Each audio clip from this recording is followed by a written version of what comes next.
صلی علی رسولہ الکریم اما بعد فاعوذ باللہ من الشیطان الرجیم بسم اللہ الرحمن الرحیم انا انزلناہ فی لیلۃ القدر وما ادراک ما لیلۃ القدر لیلۃ القدر خیر من الف شہر تنزل الملائکۃ والروح فیہا بإذن ربہم من کل امر سلام ہی حتی مطلع الفجر صدق اللہ العظیم۔ اللہ تعالیٰ ارشاد فرماتے ہیں انا انزلناہ فی لیلۃ القدر، بے شک ہم نے اس قرآن کریم کو شب قدر میں نازل کیا ہے، اور تمہیں کیا معلوم کہ شب قدر کیا چیز ہے؟ شب قدر 1000 مہینوں سے بھی بہتر اور افضل ہے۔ اس میں فرشتے اور روح اپنے پروردگار کی اجازت سے ہر کام کے لیے اترتے ہیں۔ وہ رات سراپا سلامتی ہے فجر کے طلوع ہونے تک۔ قرآن کریم کو اس رات کے اندر اتارا گیا، اس رات کی فضیلت کے لیے یہی کافی ہے۔ ایک تو اس کا مطلب یہ ہے قرآن کریم اس رات میں اتارا گیا کہ آسمان دنیا کے اوپر لوح محفوظ سے اللہ رب العزت نے جہاں پہ قرآن کریم کو رکھا ہوا تھا، وہاں سے آسمان دنیا پر جو ہمیں نظر آ رہا ہے آسمان، اس پہ اللہ تعالیٰ نے ایک ہی مرتبہ سارا اتار دیا۔ پھر وہاں سے 23 سال کے عرصے میں تقریباً نبی صلی اللہ علیہ وسلم پر جبرائیل علیہ السلام تھوڑا تھوڑا جیسے ضرورت ہوتی گئی لے کر اترتے رہے۔ ایک تو اس کا مطلب یہ ہے، یا پھر اس کا مطلب یہ ہے قرآن کریم اسی رات میں نازل ہوا کہ اس کی ابتدا قرآن کریم کے نازل ہونے کی اسی رات کے اندر ہوئی ہے۔ پھر آپ صلی اللہ علیہ وسلم کے اوپر آہستہ آہستہ اترتا رہا۔ 23 سال کا عرصہ اللہ تعالیٰ نے آپ صلی اللہ علیہ وسلم کے قلب اطہر کے اوپر اس قرآن کریم کو اتارا۔ باقی تو پورے سال میں مختلف موقعوں پہ اترتا رہا، لیکن ابتدا اس کی اس رات کے اندر ہوئی ہے۔ اس وجہ سے اللہ فرما رہے ہیں کہ ہم نے قرآن کریم کو اسی رات کے اندر اتارا۔ یہ رات بڑی فضیلت والی ہے۔ ایک تو جیسے عرض کیا یہی فضیلت کافی ہے، قرآن جیسی عظمت والی کوئی کتاب، قرآن جیسی عظیم الشان کتاب اللہ نے اس رات کے اندر اتاری، اور ایک پھر یہ فضیلت کہ ایک پوری سورت اللہ تعالیٰ نے قرآن کریم میں اسی نام سے سورۃ القدر، قدر کے نام سے ایک پوری سورت اتار دی۔ پھر آپ صلی اللہ علیہ وسلم نے اس رات کی بڑی فضیلتیں بیان فرمائی ہیں۔ آپ صلی اللہ علیہ وسلم نے فرمایا من صام رمضان ایمانا و احتسابا غفر له ما تقدم ومن قام لیلۃ القدر ایمانا و احتسابا غفر له ما تقدم، جس نے رمضان المبارک کے روزے رکھے اللہ تعالیٰ کی ذات کے اوپر پورا ایمان رکھتے ہوئے اور ثواب کی نیت سے، اللہ نے اس کے پچھلے گناہ معاف کر دیے۔ اور جس نے اس لیلۃ القدر میں جا کر عبادت کی، اللہ کو راضی کرنے کی کوشش کی، فرمایا اللہ کے اوپر ایمان بھی رکھتا ہے پورا اور ثواب کی نیت ہے، اس کے بھی پچھلے گناہوں کو اللہ تعالیٰ معاف فرما دیتے ہیں۔ آپ صلی اللہ علیہ وسلم نے فرمایا جب یہ رات آتی ہے اللہ رب العزت فرشتوں کے ساتھ جبرائیل علیہ السلام کو نازل فرماتے ہیں۔ فرشتے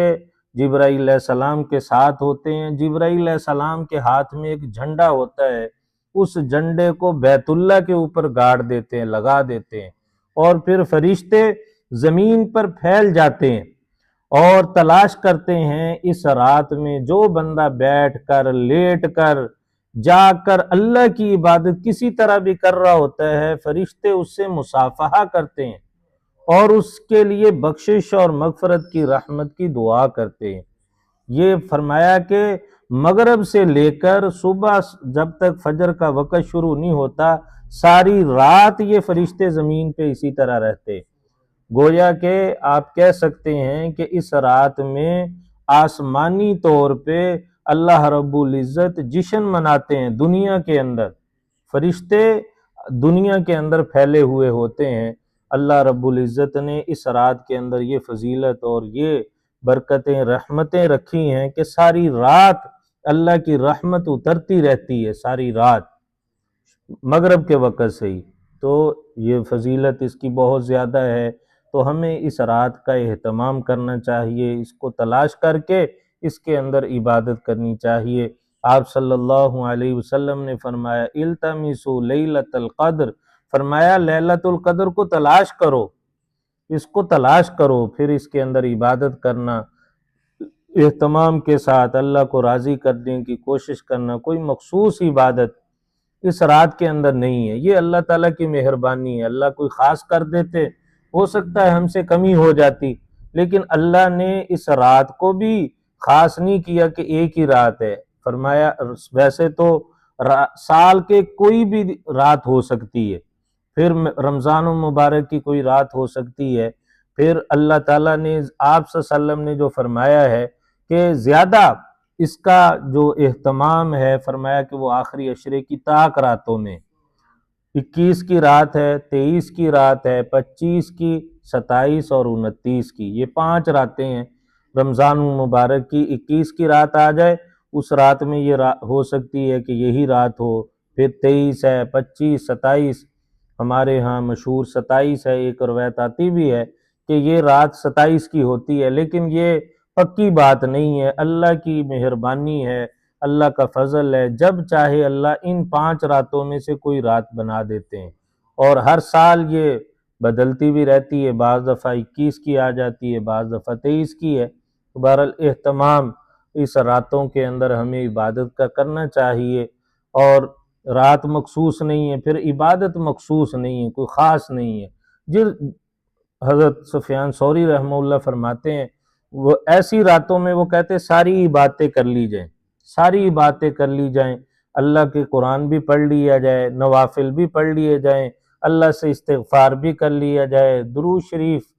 آپ صلی اللہ علیہ وسلم کی ذات مبارک کے اوپر وہ بھی پڑھ لیا جائے،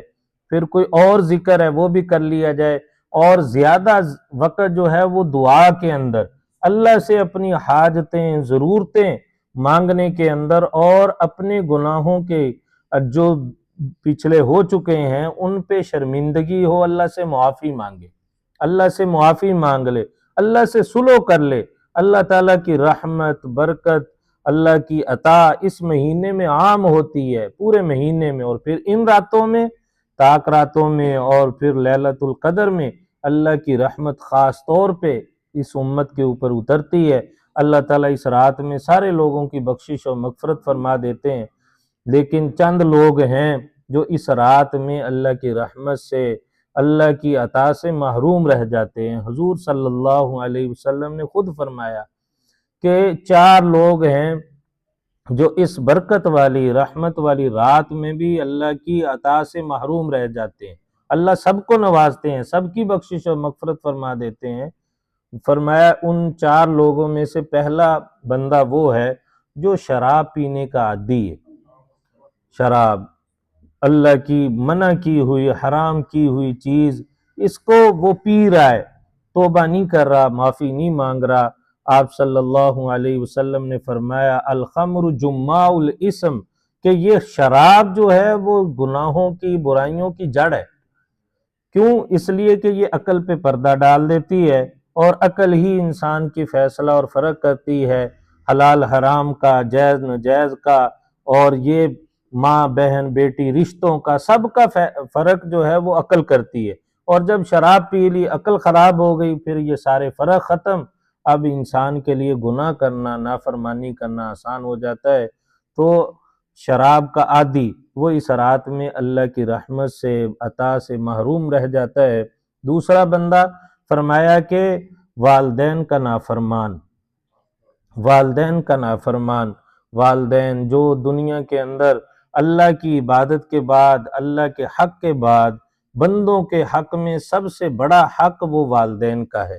وَقَضَىٰ رَبُّكَ أَلَّا تَعْبُدُوا إِلَّا إِيَّاهُ وَبِالْوَالِدَيْنِ إِحْسَانًا، تمہارا رب تمہیں حکم دیتا ہے اللہ ہی کی عبادت کرو، اور اپنے والدین کے ساتھ حسن سلوک کرو، اچھے طریقے سے پیش آؤ، والدین کی اطاعت، فرما برداری، یہ انسان کے لیے لازمی اور ضروری ہے۔ ان کا ادب احترام ہر لحاظ سے،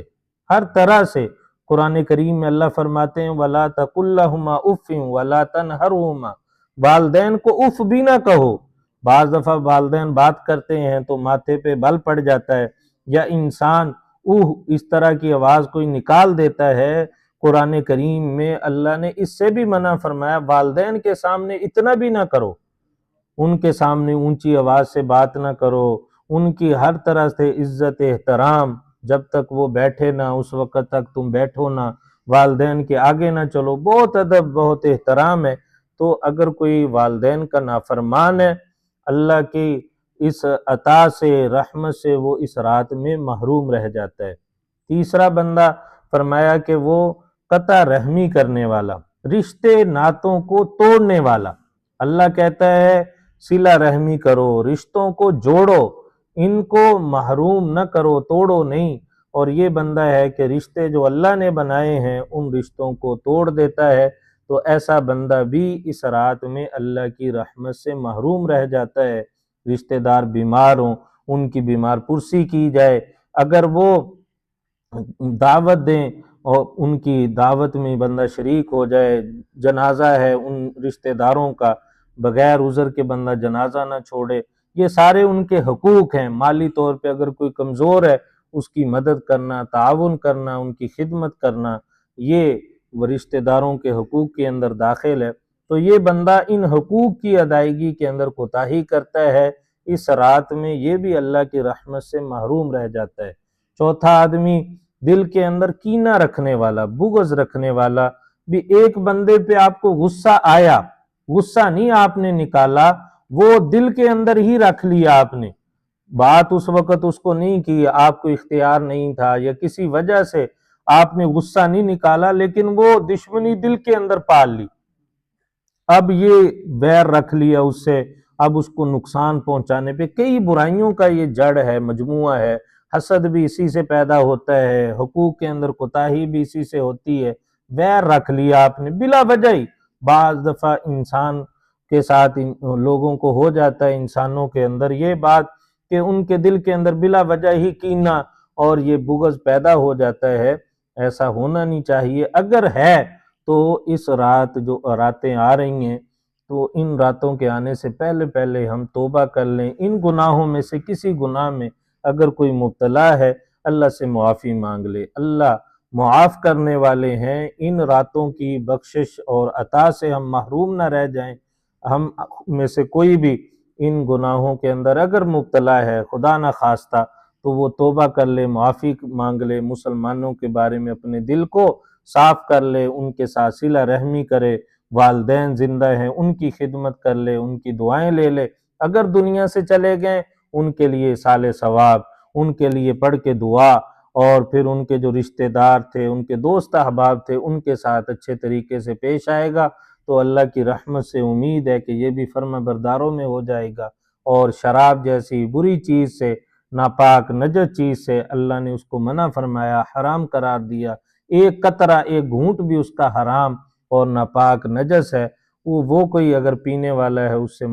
توبہ کر لے، معافی مانگ لے، تو یہ 4 گناہوں سے اگر معافی مانگ لے گا تو اللہ کی عطا اور بخشش اس رات کے اندر اس کی بھی ہو جائے گی۔ باقی اس رات میں جیسے میں نے عرض کیا، فرشتے اترتے ہیں جو عبادت میں مشغول ہوتے ہیں، ان سے مصافحہ کرتے ہیں، بخشش اور مغفرت کی ان کے لیے دعا کرتے ہیں۔ اور ایک مطلب یہ بھی ہے کہ فرشتے اس رات میں اترتے ہیں، بندوں کی پورے سال کی تقدیر کے فیصلے اللہ رب العزت نے جو فرما دیے ہوتے ہیں، 15 شعبان کو اس رات میں ان کے سپرد کر دیے جاتے ہیں، فرشتوں کے۔ ہر بندے کا کتنا رزق ہے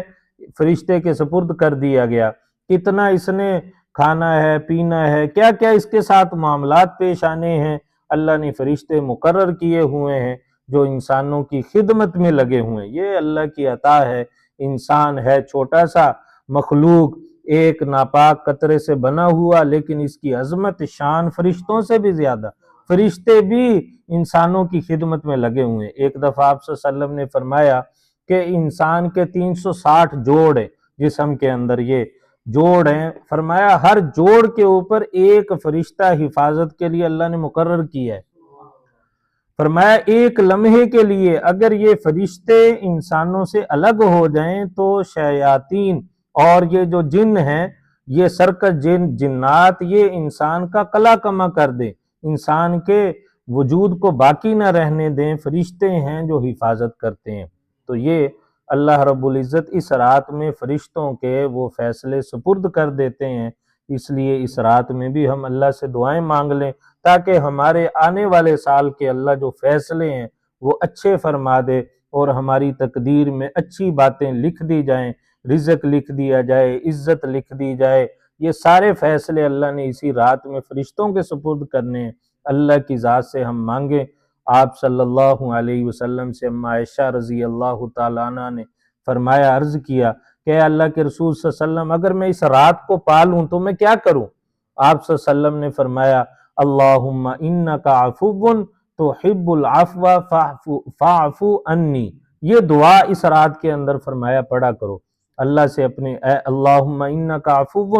اے اللہ آپ معاف کرنے والے ہیں، آپ معافی کو پسند کرتے ہیں، آپ مجھ سے میرے گناہوں کو معاف کر دیجئے، اے معاف کر دینے والے۔ تو یہ اس رات کے اندر اس دعا کو بھی ہم مانگ لیں کہ گناہوں کی معافی بخشش اللہ تعالیٰ اس رات میں فرما دیں اور ہم اللہ تعالیٰ کے محبوب بندے بن جائیں جو دنیا میں آنے کا مقصد ہے۔ اللہ سے دعا ہے کہ اللہ تعالیٰ ہم سب کو زیادہ سے زیادہ اس رات کی جو آنے والی ہے آخری عشرہ، ویسے ہی بڑا قیمتی ہے رمضان مبارک کا، پھر یہ راتیں بڑی قیمتی ہیں، اللہ تعالیٰ ہم سب کو اس میں زیادہ سے زیادہ عبادت کرنے کی توفیق عطا فرمائے۔ ایک اور بات کہ اس رات میں بعض لوگ زبردستی جاگنا وہ ضروری سمجھتے ہیں اور عبادت میں اتنا نہیں لگتے۔ بعض دفعہ دیکھا ہے نوجوان آپس میں گپ شپ کر رہے ہوتے بھی ہم نے اس پوری رات میں جاگنا ہے، تو یاد رکھے صرف جاگنا یہ کوئی عبادت نہیں ہے۔ اگر آپ بعض دفعہ گپ شپ لگا رہے ہیں، غیبت ہو جاتی ہے، دوسروں کی باتیں چغلیاں ہو جاتی ہیں، تو اس رات میں عبادت کرنا ہے جتنی اللہ توفیق دے۔ ہو سکے تو پوری رات، مغرب سے یہ رات شروع ہو جاتی ہے صبح تک، تو مغرب کے بعد ہی ہم اعمال میں لگ جائیں، اللہ کو راضی کرنے والے کاموں میں اپنی نوافل پڑھ لیں، توبہ کے اللہ سے معافی مانگ لیں، درود شریف پڑھ لیں، کلمہ شریف پڑھ لیں، قرآن کریم کی تلاوت، یہ سارے کام ہم رات مغرب سے شروع کر دیں، جتنی اللہ ہمت توفیق دے ہم اس رات میں کر لیں۔ لیکن یہ ہے کہ پوری رات بعض دفعہ جاگنا یہ ضروری نہیں ہے۔ فرائض کا، نمازوں کا اہتمام، روزے کا اہتمام وہ تو اپنی جگہ پہ ہے ہی ہے، تو وہ بھی کریں، اور اس کے ساتھ ساتھ جتنی اللہ توفیق دے صرف جاگنا نہیں، عبادت کرنی ہے۔ اللہ تعالی ہم سب کو اس کی توفیق اور ہمت عطا فرمائے، آمین۔ الحمدللہ رب العالمین والصلاة والسلام علی اشرف الانبیاء والمرسلین، لا الہ الا انت سبحانک انی کنت من الظالمین۔ یا اللہ ہم سب تیرے عاجز مسکین بندے ہیں، یا اللہ ظاہر میں بندے، حقیقت میں انتہائی گندے۔ آپ ہماری یا اللہ ہر چیز سے واقف ہیں، یا اللہ آپ سے ہماری کوئی چیز بھی چھپی ہوئی نہیں ہے۔ یا اللہ رحم و کرم کے معاملے فرما، فضل و کرم والا معاملہ فرما۔ یا اللہ ہم سب کی خطاؤں سے درگزر فرما۔ یا اللہ وہ گناہ جو ہمیں یاد ہیں، جو کر کے بھول گئے، جو دن میں کیے، راتوں میں کیے، لوگوں کے سامنے کیے، چھپ کے کیے، یا اللہ ہر طرح کے چھوٹے بڑے تمام گناہوں کو معاف فرما۔ یا اللہ آپ کو راضی کرنا اس وقت تک ضروری ہے جب تک آپ راضی نہ ہو جائیں۔ یا اللہ آپ ہم سب سے راضی ہو کر ہمارے یا اللہ حال پہ رحم فرما دیجیے۔ یا اللہ اپنی فضل و کرم کی، اپنی رحمتوں برکتوں کے یا اللہ ہر وقت ہم سب کے ساتھ یا اللہ فضل والا معاملہ فرما، قدم قدم پر اپنی برکتیں رحمتیں شامل فرما، کبھی بھی بے آسرا بے سہارا نہ فرما۔ یا اللہ ہم سب کی تمام پریشانیوں کو دور فرما، جائز حاجات کو، ضروریات کو اپنے غیبی خزانوں سے پورا فرما، کبھی بھی کسی کا محتاج نہ فرما۔ آپ کے پاس ہر چیز کے خزانے ہیں، یا اللہ اپنے وسیع خزانوں میں سے ہم میں سے ہر ایک کو مالا مال فرما۔ یا اللہ اپنی رحمت سے، اپنے فضل سے روحانی جسمانی بیماریاں دور فرما۔ جو مسلمان بیمار ہیں جہاں کہیں سب کو شفا عطا فرما، جو بے اولاد ہیں نیک صالح اولاد عطا فرما۔ یا اللہ جو ناحق قید کے اندر ہیں انہیں رہائی نصیب فرما۔ یا اللہ جن گھروں کے اندر جوان بچے بچیاں ہیں، والدین کو ان کے فرض ادا کرنے آسان فرما، اپنی رحمت سے اپنے فضل سے یا اللہ ہم سب کی تمام مسلمانوں کی جان مال عزت آبرو کاروبار ایمان ہر چیز کی حفاظت فرما، قدم قدم پر اپنی برکتیں رحمتیں شامل حال فرما، کبھی بھی یا اللہ ہمیں لوگوں کے حوالے نہ فرما، نفس اور شیطان کے حوالے نہ فرما، برا چاہنے والوں کی برائی سے، حاسدین کے حسد سے، ظالمین کے ظلم سے، جادو ٹونے سے، یا اللہ آفات بلیات سے ہم سب کی، ہمارے گھر والوں کی، یا اللہ ہمارے دوست احباب کی، سب کی یا اللہ تو حفاظت فرما۔ یا اللہ جو مسلمان ہم سے پہلے دنیا سے جا چکے ہیں سب کو جنت الفردوس میں اعلیٰ مقام نصیب فرما، ہمارے اس ملک کے عزیز کی یا اللہ حفاظت فرما، جو لوگ اسلام کے مسلمانوں کے دشمن ہیں انہیں ہدایت نصیب فرما، جن کی قسمت میں ہدایت نہیں ہے چن چن کے انہیں دفع دور فرما، یا اللہ حرمین شریفین کی حفاظت فرما، ربنا تقبل منا انک انت السمیع العلیم، صلی اللہ تعالی علی خیر خلقہ محمد وآلہ وصحبہ اجمعین، آمین۔